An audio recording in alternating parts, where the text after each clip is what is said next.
What I want to tell you as somebody who knew him very well and spent a lot of time with him is the worst things you have heard are only scratching the surface. Alyssa Farah spent years inside Trump's inner circle. She wasn't just some low-level staffer. She was right there, watching it all unfold.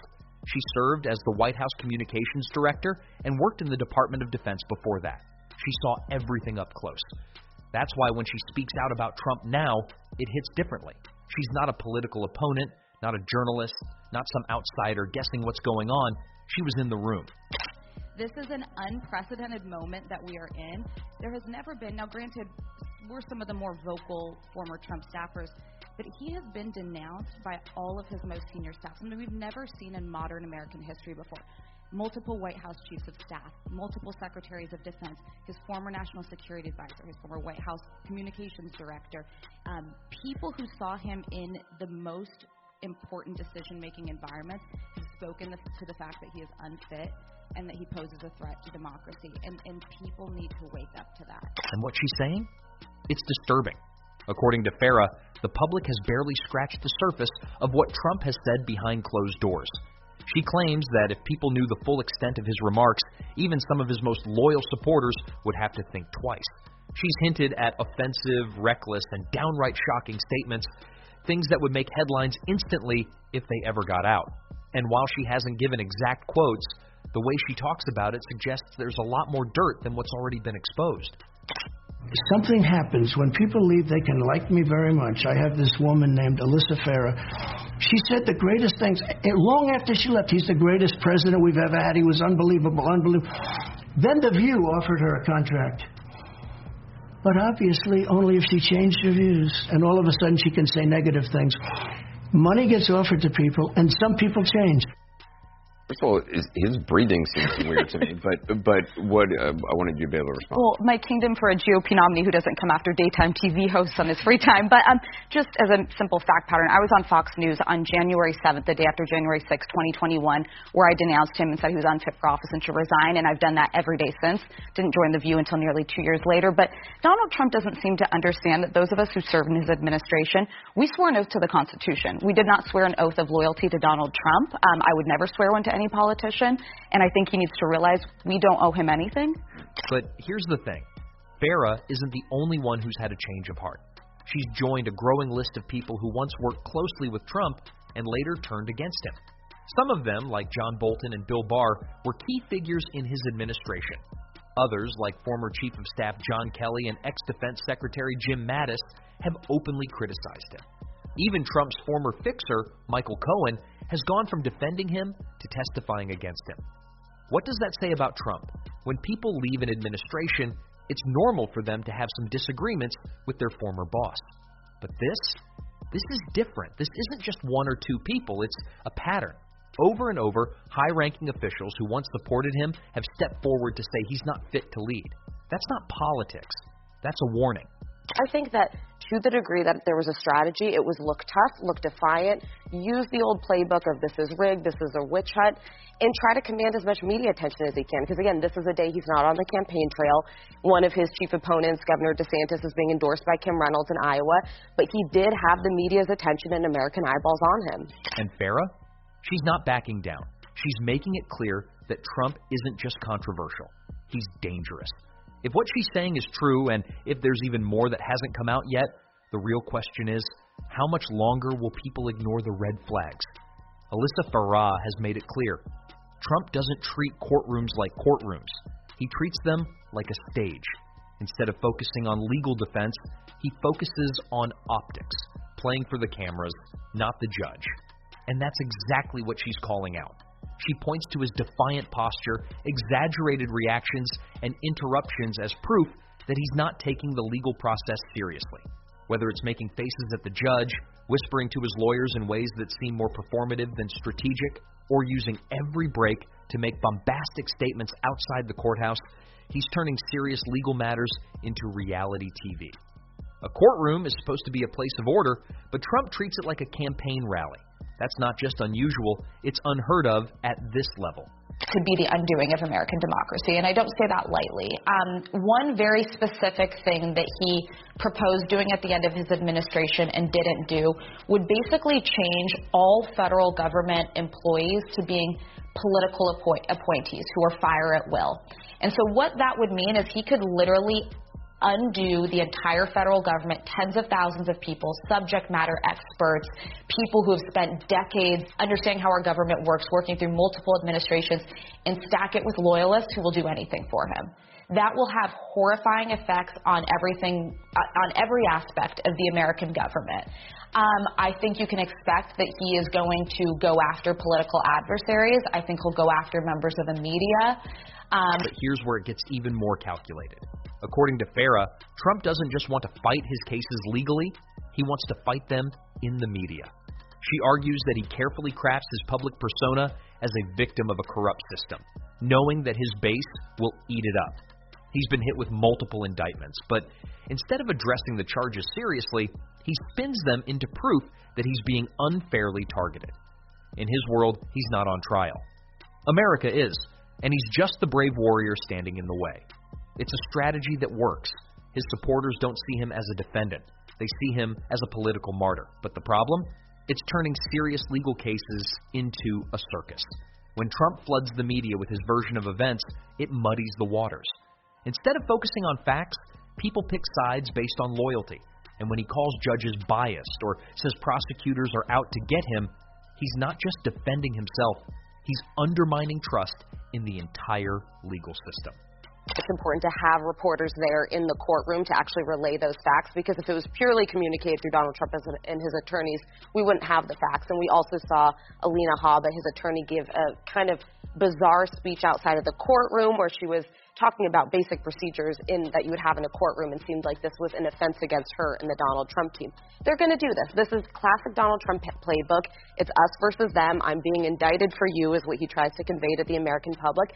And the reality is it might be working. We saw these latest New York Times, CNN numbers. He's beating Joe Biden in 4 of the 5 battleground states and outperforming significantly where he was at this time in 2020. So I think he's relying on there's going to be courtroom and legal battle fatigue of the American public. And so long as he looks on top of it, looks angry, and looks like he's fighting for something, that might work. I mean, what if the other 2024 candidates, who are preparing to be on the debate stage this week where he is not going to be, how do you think they view something like what happened today? It's the myth that these candidates, many of whom are my friends, are still kind of buying into, which is like he's suddenly going to be out of the running. And Farah's concern isn't just about Trump's behavior in court. It's about what it means for democracy. If a former president can spin legal troubles into political advantage, what does that say about accountability? And more importantly, what happens if people stop believing in the law altogether? Alyssa Farah doesn't just think Trump is a bad leader, she thinks he's a dangerous one. And she's not just talking about policy disagreements, she's talking about fundamental flaws in his decision-making, temperament, and ability to lead a nation. Fundamentally, a second Trump term could mean the end of American democracy as we know it. And I don't say that lightly. We all witnessed him trying to steal a democratic election before and going to historic and unconstitutional lengths to do so. And that just shows that he's willing to basically break every barrier to get into power and to stay into power. But also, I'm very concerned about what the term would actually look like. We don't need to speculate what a second Trump term would look like, because we already saw it play out. To this day, he still doubles down on the fact that he thinks that the election was stolen and fraudulent. And then his rhetoric has just gotten increasingly erratic. I mean, he has literally called for things like doing away with parts of the Constitution, wanting to weaponize the DOJ to enact revenge on his political enemies. The fact that he feels that he needs to lean into being a dictator alone shows that he is a weak and feeble man who has no sense of character and integrity and has no sense of leadership. She's described him as impulsive, erratic, and more focused on personal loyalty than competence. According to her, Trump wasn't interested in surrounding himself with the best minds. He wanted people who would say yes to him, no matter what. That's not leadership. That's a recipe for disaster. She's also said he made major decisions based on how they would look on TV, not whether they were good for the country. When a president treats running the government like producing a reality show, there's a problem. Farah has also pointed to moments of pure recklessness. She's spoken about how, behind closed doors, Trump showed no understanding of basic policy, yet he acted like he knew everything. He will use every lever of power that he has and will feel emboldened because he will not be having to stay within certain lanes because he won't be running for re-election. That man cannot be in office again if we care about the future of American democracy. And then there's the democracy issue. Farah has repeatedly warned that Trump doesn't respect democratic norms. He doesn't believe in limits to his power. He tried to overturn an election, pressured officials to find votes, and fueled dangerous rhetoric that led to an attack on the U.S. Capitol. If that's not a red flag, what is? She's made it clear. If he gets back into office, there's no telling what he'll do, but she's not just sounding the alarm, she's also pushing for solutions. She believes the country needs stronger checks on presidential power, things like tighter rules around how elections are certified and limits on executive overreach. She's also emphasized the need for accountability, making sure that leaders who break the law don't just walk away without consequences. The big question she's asking is one that should make everyone think. If democracy only works when leaders respect the rules, what happens when one of them doesn't? And more importantly, how do you stop them before it's too late? I remember maybe a week after the election was called, I popped into the Oval just to give the president the headlines and see how he was doing. And he was looking at the TV and he said, "Can you believe I lost to this effing guy?"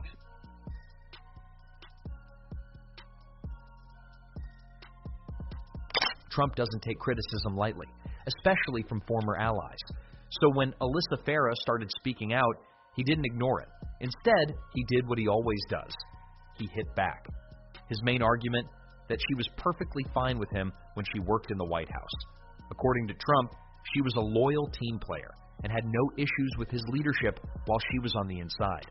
But the moment she left, her tune changed. He's painted her as just another former staffer who flipped for attention, trying to build a career by attacking him. It's a classic Trump move. Discredit the person instead of addressing the criticism. He's done it with countless former officials, from John Bolton to Bill Barr. The message is always the same. If they liked me before but don't like me now, it's because they're bitter, disloyal, or out for fame.